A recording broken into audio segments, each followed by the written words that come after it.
Rocking ग्रेनाटास, rocking ग्रेनाटास। आप सभी ने यहाँ समय दिया। कोई भी देखिए बड़ा अभियान या बड़ा कार्यक्रम इससे इस पर निर्भर है नहीं है कि कितने लोग हैं। डिपेंड ये करता है कि आपके मनोभाव कैसे हैं, आपका आत्मबल कैसा है। क्योंकि जैसे आपके मनोभाव होंगे वैसे ही आपके विचार आपको प्रेरित करना शुरू कर देंगे, और फिर जब आपके विचार आपको प्रेरित करना शुरू कर देंगे तो आपका आत्मबल उस कार्य के लिए आपको लगातार बूस्टअप करेगा, आपको आगे के लिए बढ़ाएगा, और फिर वो काम आप करना शुरू कर देंगे। तो दुनिया में बड़े बड़े काम ऐसी छोटी छोटी जगहों से ही हुआ करते हैं। शुरुआत ऐसे ही होती है। आप कभी दारागंज आइएगा, हम आपको दिखाएंगे। दारागंज में एक बहुत छोटी जगह है। मैं क्यों बोल रहा हूँ? क्योंकि मैं दारागंज का निवासी हूँ। तो दारागंज उसका नाम कैसे पड़ गया? दारा शिकोह, जो कि औरंगजेब का छोटा भाई था, दारा शिकोह ने वहाँ पे संस्कृत पढ़ना शुरू किया था। तो दारा शिकोह वहीं रहता था, दारागंज में ही। तो दारा के नाम से ही वो दारागंज हो गया। वहाँ पे बड़ी कोठी है, जहाँ सर मेरा घर है उसके अगले वाले साइड में बड़ी कोठी है। वो बहुत बड़ा नहीं है, लेकिन किसी ज़माने में वहाँ पे अंग्रेज़ों के ज़माने में वहाँ मीटिंग हुआ करती थी।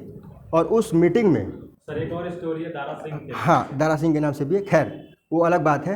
तो बोला कि अंग्रेज़ों के ज़माने में उस दारागंज में क्या होता था, बड़ी कोठी में वो राय साहब की प्रॉपर्टी थी। और राय साहब के अलावा वहाँ पे पंडित नेहरू, लाल बहादुर शास्त्री, महात्मा गांधी, सुभाष चंद्र बोस, चंद्रशेखर आज़ाद, भगत सिंह और भी इतने बड़े नाम हैं हिंदुस्तान के, सब वहाँ होते थे। तो दुनिया के बड़े बड़े काम ऐसी जगहों से शुरू हुआ करते हैं और फिर दुनिया में फैल जाते हैं। तो हम आपको ये स्पष्ट करना चाहते हैं कि जब एक साथ चार लोग बैठते हैं तो होता क्या है, इसके बारे में हमारा वेद क्या बोलता है। वेद हम जानते हैं कि अंग्रेज अपने साथ ले गए और उन्होंने यहाँ के संस्कृत के विद्वानों का सहारा लिया, और वेदों से प्रशासनिक व्यवस्था, आर्थिक व्यवस्था, सामाजिक व्यवस्था, सांस्कृतिक व्यवस्था अंग्रेजों ने निकाली और अपने यहाँ उसको लागू किया। तो देखिए, वेदों में जब एक साथ चार लोग बैठते हैं तो उनके लिए बोला गया है, हम आपको बताते हैं, बहुत ध्यान देंगे। वेदों में साफ कहा गया है, सम गच्छध्वम सं वदध्वम संगो मनांसि जानताम। शब्दशः इसका अर्थ ये है कि हम साथ साथ चलें, साथ साथ अपने बातों को प्रस्तुत करें, और साथ साथ एक दूसरे के मन में क्या चल रहा है इसको समझने का प्रयास करें। सम गच्छध्वम, हम साथ साथ चलें। गच्छ मीन्स जाना, गच्छति गच्छता गच्छन्ति, ऐसे इसका रूप निकाला जाता है और इसका प्रयोग किया जाता है। गच्छ मीन्स जाना होता है, वद मीन्स बोलना, वदति वदतः वदन्ति, ठीक है। तो साथ साथ चलें, ये नहीं कि अकेले ही चले जाएं। कोई बड़ा काम करना होता है, इसीलिए नेता अपने साथ 100 को लेके चलता है। ये औद्योगिक घराने भी ऐसा ही करते हैं। कॉर्पोरेट लीडर्स क्या करते हैं, अपनी टीम बनाते हैं और उस टीम में 100-50 को हैंड्स अपना बनाते हैं, और वो हैंड्स उनके लिए काम करते हैं, दिनों रात काम करते हैं। क्षमा चाहता हूं रोकने के लिए। जी जी, थोड़ा कार्यक्रम शॉर्ट में बस बस बस। तो कहने का मतलब ये है कि हम साथ साथ चलें, और साथ साथ जो है एक दूसरे के विचारों को सुने, और साथ साथ जो है हम क्या करें कि अपने एक दूसरे के जो मनोदशा है उसको समझने का प्रयास करें। तो हम बहुत कम शब्दों वाली बात रखेंगे और फिर आगे कार्यक्रम जैसा होगा वैसा आगे बढ़ेगा। तो देखिए, जैसे यहाँ पे चर्चा हुई आयुर्वेद, आहार, ध्यान, व्यायाम, इन सबों की चर्चा हुई। तो आप जानते हैं कि आयुर्वेद की निष्पत्ति कहाँ से होती है, आयुर्वेद कहाँ से निकलता है। हमारे वेदों में जो सबसे अंतिम वेद है वो अथर्ववेद, अथर्ववेद की उपशाखा आयुर्वेद। आप चाहे तो नोट कर सकते हैं, अथर्ववेद की उपशाखा आयुर्वेद है।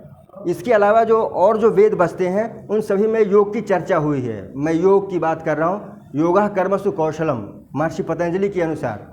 महर्षि पतंजलि के अनुसार योग क्या है, मनुष्य का जो चित्त है वह अत्यंत चंचल होता है और उस पर नियंत्रण प्राप्त करना ये बहुत मुश्किल होता है। इसीलिए जब युधिष्ठिर को यक्ष ने पकड़ा था तो यक्ष ने पूछा था कि सबसे वेगवान क्या है, सबसे तेज गति से कौन जाता है। तो युधिष्ठिर ने मन को बताया था। क्यों? क्योंकि मन कहाँ पहुँच जाएगा, कितनी जल्दी पहुँच जाएगा, ये समझना आसान नहीं। तो मन को नियंत्रित करने की व्यवस्था योग में है। क्योंकि अगर आपका मन नियंत्रित हो गया तो आपका मस्तिष्क भी आपके नियंत्रण में रहेगा, और मस्तिष्क रहेगा तो शरीर भी रहेगा।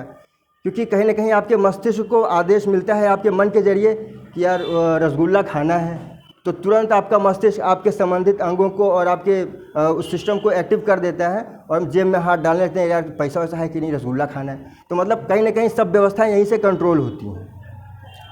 तो योग में सीधा ही कहा गया है कि अपने शरीर का हमेशा बहुत ज़्यादा ध्यान रखें, क्योंकि आप स्वस्थ रहेंगे तो परिवार स्वस्थ रहेगा, और परिवार स्वस्थ रहेगा तो हमारा समाज और राष्ट्र भी स्वस्थ रहेगा। तो स्वस्थ राष्ट्र के लिए स्वस्थ युवा का होना आवश्यक है, स्वस्थ समाज का होना आवश्यक है, और स्वस्थ परिवार का होना भी आवश्यक है। तो इन चीज़ों को देखते हुए स्वस्थ व्यक्ति की पहचान क्या है, आप में अगर कोई बता पाए, थोड़ा सा बस 1 सेकंड रुक जाएंगे। स्वस्थ व्यक्ति की पहचान अगर आप लोग बता पाएँ तो अच्छा होगा। हम बताते हैं, जिस व्यक्ति को नींद बहुत बढ़िया आती है, बिना किसी व्यवधान के, कहते हैं घोड़ा बेच के सोना।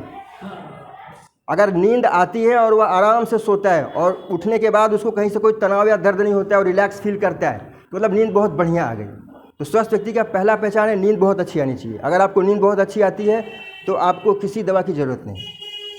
हाँ, पोषक तत्वों की कमी को जो पूरा करता है उसे हम ले सकते हैं, क्योंकि खाने से और पानी से पोषक तत्वों की कमी आजकल नहीं पूरी हो रही है, इसलिए पोषक तत्वों को हम ले सकते हैं।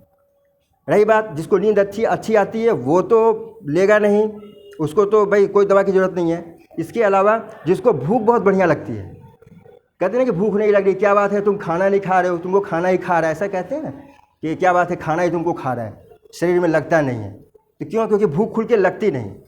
अगर आपको भूख बहुत अच्छी लगती है तो भी दवा की कोई ज़रूरत नहीं। तो नींद के अलावा भूख होता है, और भूख के अलावा होता है कि जो भी आपने खाया वो इजीली डाइजेस्ट होकर बाहर हो जाए, इजीली मोशन हो जाए, और जो भी खाया हो वो पूरी तरह से बाहर निकल जाए। अगर ये तीनों साइन है, मतलब नींद अच्छा आना, भूख खुल के लगना, और जो कुछ भी बॉडी में गया वो इजीली बाहर निकल जाना, तो आपको कभी कोई लाइफ में कोई समस्या होगी ही नहीं। योगाचार्य इसी व्यवस्था को फॉलो करते हैं। जैसे कि आपने बताया हमारे अमित सर ने उनके शिवानंद के बारे में, तो 2 लाइन शिवानंद के बारे में, वो बात सही है कि 125 प्लस में है, और उन्होंने एक योग की व्यवस्था को डेवलप किया जिसको शिवानंद योग के नाम से दुनिया जानती है। वो क्या करते हैं कि योग के माध्यम से 5 साल की उम्र से वो योग कर रहे हैं। उनके माँ बाप बचपन में एक्सपायर कर गए, शायद आप लोग न जानते होंगे तो जान लीजिए। वाराणसी में एक आश्रम ने उनको शरण दिया, क्योंकि माँ बाप नहीं थे। परिवार, चाचा और परिवार के सदस्य उनको ले जाके आश्रम में ले गए। वहाँ उनकी शिक्षा दीक्षा हुई, दवाओं से बहुत दूर रहे, और आज भी 125 साल की एज में भी उनको पद्म भूषण तो दिया गया, लेकिन उससे पहले की बात बताया कि आज भी वो सारे आसन करते हैं और अपने आप को स्वस्थ रखते हैं, दवा से बहुत दूर हैं, सात्विक आहार लेते हैं, और पूरी तरह से वो पोषक तत्वों का सेवन करते हैं। बहुत कम बाहर निकलते हैं, अपने मन को स्वयं में स्थिर कर लेते हैं, और अपने मन को स्वयं में स्थिर कर लेना योग है। आसन करने से क्या होता है कि शरीर स्थिर रहता है। स्थिर सुखमासनम कहा गया है। सुखपूर्वक स्थिर हो जाना आसन है, और आसन करने से सबसे बड़ा लाभ ये होता है, बोला गया है आसनानि रजोहंति।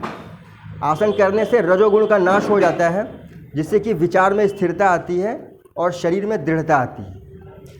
रजोगुण का नाश होता है मतलब सत्व गुण में वृद्धि होती है, प्रवृत्ति सात्विक हो जाती है, तामसी प्रवृत्ति नहीं रहेगी। तो ये सब फायदे योगा करने के होते हैं, और आयुर्वेद के साथ साथ अगर योग को अपनाते हैं तो उसका जीवन में बड़ा ही सर्वोच्च लाभ होता है। और इस कार्यक्रम के जो ऑर्गेनाइज़र हैं उनको बहुत बहुत धन्यवाद, साधुवाद, उन्होंने ऐसा आयोजन किया। आप सभी को बहुत बहुत बधाई। इससे पहले कि कार्यक्रम ख़त्म हो, आप लोग अपने आप को तैयार करिए आने वाले कार्यक्रमों के लिए। आयुर्वेद से जुड़िए, योग से जुड़िए, ध्यान और प्राणायाम से जुड़िए, और एक दूसरे का सहयोग करिए। जय हिंद। जय हिंद।